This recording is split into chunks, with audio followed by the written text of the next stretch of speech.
Alright, hello and welcome back to Beyond the Beyond.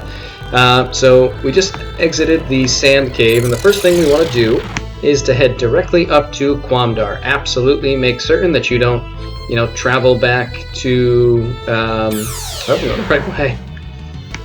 Yeah, make sure you don't travel back anywhere or do anything like that until you have actually reached Quamdar. Absolutely went the wrong way. Super. Alright, let's try this again. So yeah, you want to make sure you don't travel anywhere before you actually get to Quamdar, otherwise you'll have to go all the way back through the cave. So now that we're in here, we can have a little chat. Those Quamdar, the Guardians of the Abyss, but because of the vicious ones, we can't even go near the shrine. Okay. There's just a couple of items to find here. We can go into the item shop, and I'll see if there's anything worth buying. We'll do this off screen, see if anything's more powerful than what we have. Hang on. Alright, all set. It wasn't a lot there, but we did get a new hood for Edward that increased his defense a little bit. Alright, let's go up this way, head into this church here, see what this guy is saying. I feel sorry for Shatat. Since Marion's successor never came, he couldn't return to the common world. He grew tired of battling with the minds of the vicious ones. Before we knew it, he was under their control. Did he do something wrong? Interesting. So we're learning a little bit more about the corruption of Shatat. Alright, let's see what this guy says. Oh, hey, you're from the outside. We don't have many visitors here. Yeah, it's rather difficult to get here. Gundalf hood. Oh, maybe I shouldn't have gotten that for Edward. Let's see. I don't know if that's for him or for Taunt. Let's find out. Oh, it is for him. Alright, well, I guess I wasted my time buying that for Edward, but that's fine. It's not like we are running low on money. And then one more house we can go to. You're a good person, I can tell, because when you talk to me, you have very kind eyes, just like Shatat. Shatat is evil, though he shouldn't be. I think he became like this because of the vicious ones. Yeah, so it seems like he's been corrupted by the influence of the vicious ones. Well, that's all there really is to do in Quamdar, so we're going to leave. And before we proceed on to the final dungeon, we have a couple things we have to do. First, we need to reclaim our actual parties. We're going to use the light orb, and we're going to go to Taunt at the border church.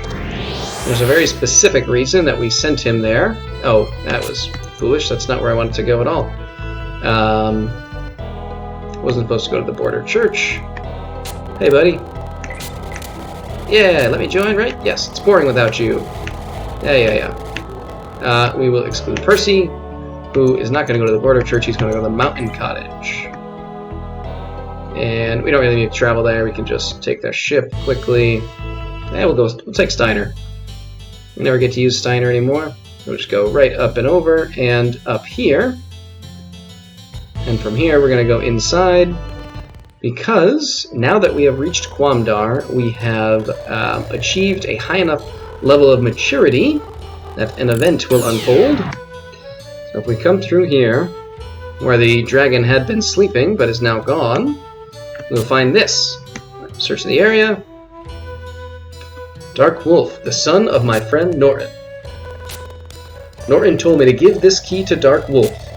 When Dark Wolf's destiny shakes the world and the contents of the treasure chest become needed, if Dark Wolf is mature enough, then give him this key. To the one born of Marion blood, the peacemaker between the common world and the underworld. Now's the time. Take the key, open the chest, fulfill your father's wish, and go to Quamdar. Alright, so we received the skeleton key. I don't know if... I don't know if this was like some kind of mistake where they meant to be able to access this earlier or whatnot, but it seems like you should be able to come here, if not when the dragon first saves us from Shatat and Remu, then at the very least, once we have like the Flying Palace and we're able to come here, come to Quamdar at least, but for whatever reason, it happens here. Nothing tells you to come here.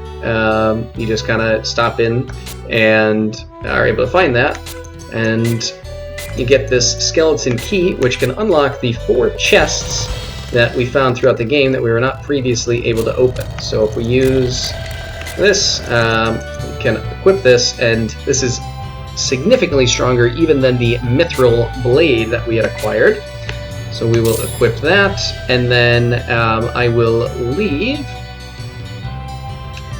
And the next two places we have to go to are Simone and Bandor, which is where the other 3 chests are. One was in the Great Tree where the Simone Mystics live, one was in a random inn in Bandor, and one was down in the dungeons of Bandor Castle. So I'll meet you back at the Great Tree in Simone. Alright, let's proceed forward in here. Head down a couple flights of stairs. And I think it should be on the next... No, there should be one more flight we have to go down still until we'll reach that locked door. It separated us from this chest. This was the first one of these that we had seen. Alright. Let's unlock this with our skeleton key. Open that up. And we get the tornado vase. Alright, and then I will meet you back in Bandor. Alright, here we are back in Bandor. I'm actually going to rest at this inn quickly since we need to do it anyway at an inn somewhere.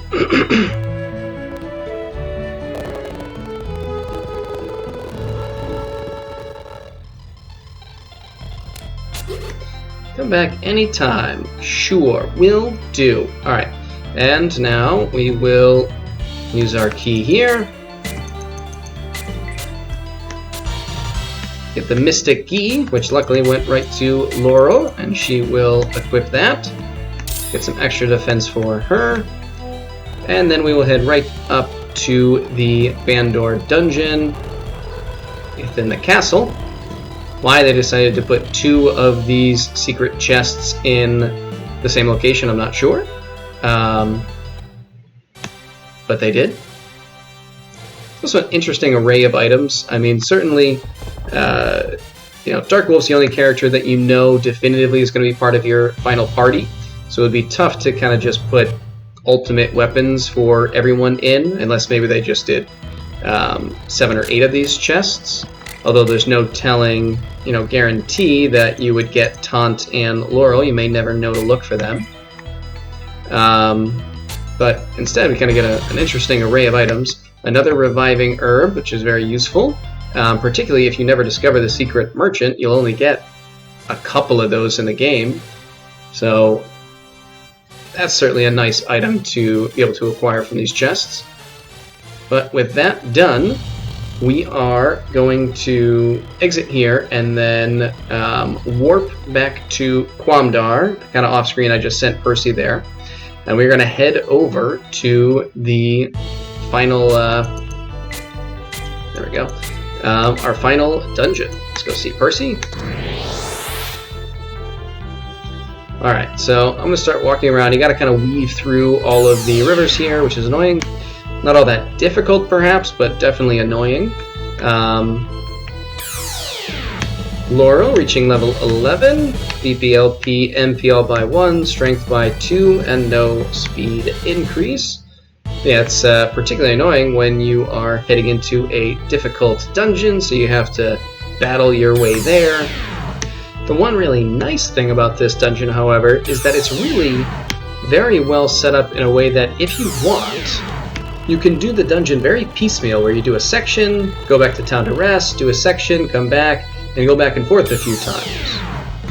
Obviously, it would be a lot longer and take a lot more time that way, but it is still always an option. I'm going to quickly just do one set of healing, just to make sure we're all optimized before we head in. And we have a couple of guys to talk to here. In Quamdar, there is a path linking the common world and the underworld. The path is known as the Abyss. To prevent the 2 worlds from interacting, the agreement provides for 2 guards to protect the path. 1 guard is selected from each world. The guard of the common world was chosen from Aron's 4 followers. Marion's bloodline, which had the greatest potential, was assigned to this task. Anything else to say? The guard of the common world? No. Okay. Alright, so let's move forward into our final dungeon. Alright. Clearly, that was not the right time for that fight. Who is this? Hey, you're supposed to be... Gaha, yeah, thanks for the dip in the volcano. What? You didn't really think that you defeated me, did you? I, the Underworld's Master Magician Yeon, am not defeated that easily. Unfortunately, your friend ended up living too. Sir Kevin's? What? You mean Lord Kevin's is still alive? Then he just wanders back and forth.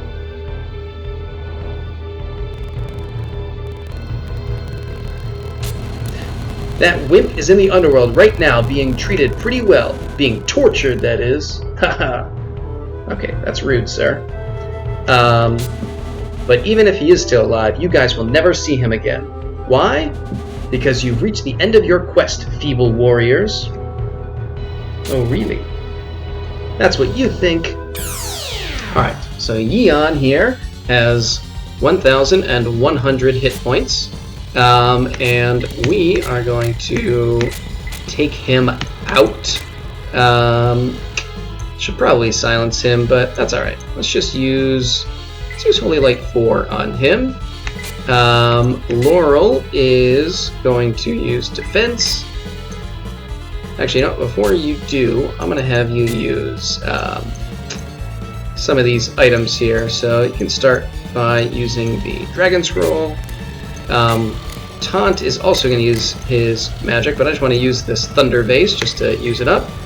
Use it on Yeon, and then Edward, you're going to cast Fire, or Attack level 2. There we go.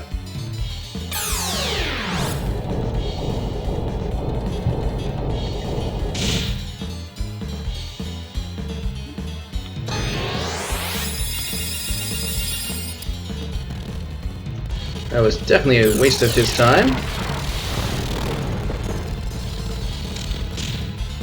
Elevated Untimed level. Assuming level 2.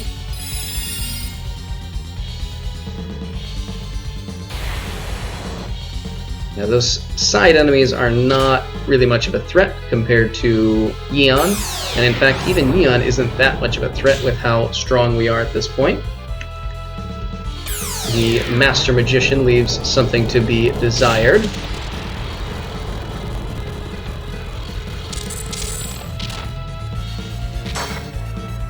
Alright, so we'll use Dark Wolf to attack with his attack boosted.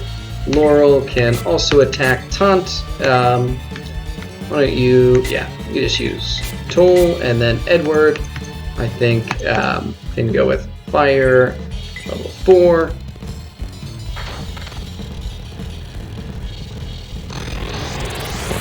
This shouldn't do all that much with our... Yep. Magic defense boosted would have been significantly more problematic if we hadn't used the resist orb. Yeah, and I feel like does have pretty good defense against magic. This stuff doesn't hit him quite as hard as it does a lot of the other characters. And his attack has reverted back to normal. Laurel's hasn't yet. His physical attack is not worthwhile. Just attack again, you 2. Actually, you know what? Why don't we try and unhind 2. Use Fire 2. He will not last more than another few turns, frankly, with how much damage that we are dealing.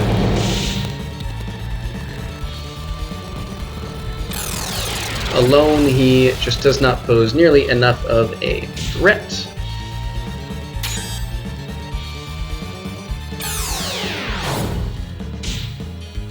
Okay.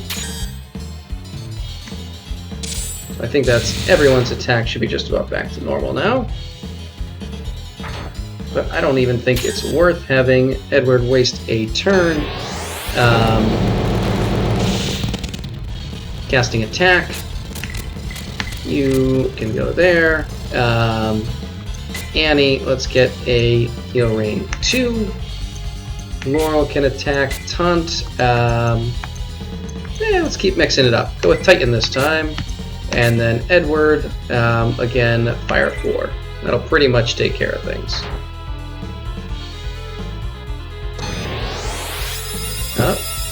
Yeah, that's not going to have that much of a difference.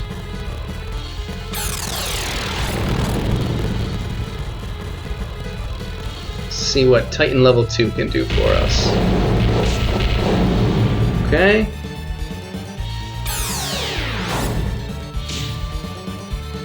Should have about 150 to 200 hit points left.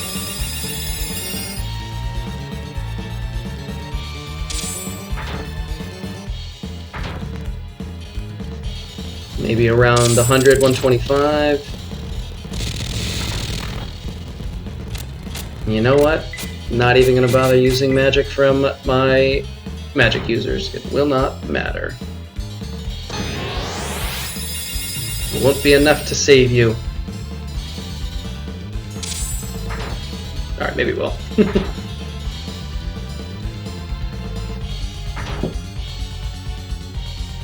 What do you got, Annie?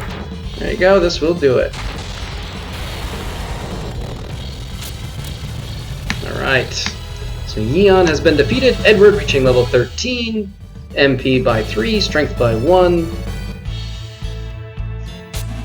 Yeon, the Underworld's master magician. Yeon, impossible.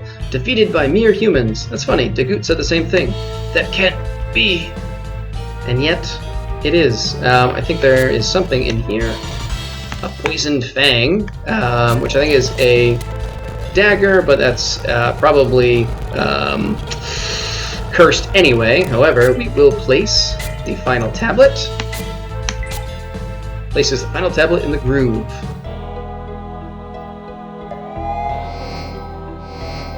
Which causes the way into the abyss to open. The door to the abyss opens. And with that, we will end things here. And when we return, we'll head into the final dungeon. But till then, see you.